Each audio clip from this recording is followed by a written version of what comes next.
This section covers retaining walls, as described in section 10.5.6 of the Denver Zoning Code.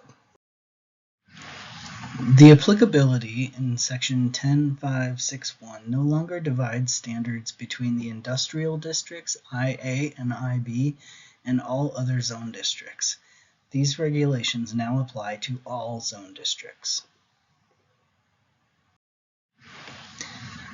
The changes shown here are under retaining wall standards in section 10.5.6.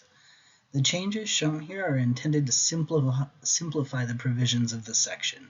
The content in B before the bundle described multiple standards, such as required separation between walls and maximum height. Here we've split up the standards to simplify them. On the previous slide, I showed that retaining walls outside the primary street setback may be built to any height. On this slide, we see the height in the primary street setback is limited to 4 feet. This section, listed as D here, but it will be C in the clean version of the adopted code, gives the 4-foot separation between walls that is required.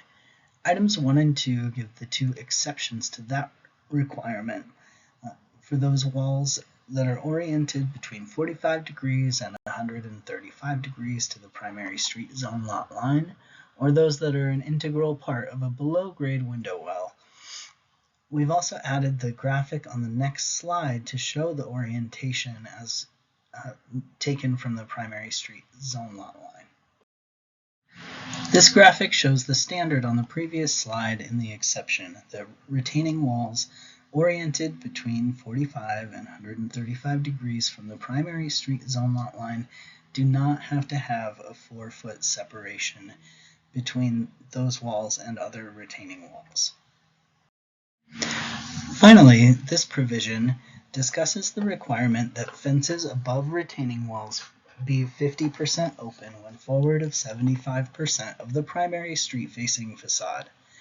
These edits simplify that description by removing the discussion of opacity and instead refer to the new % open rule of measurement in section 13.1.13.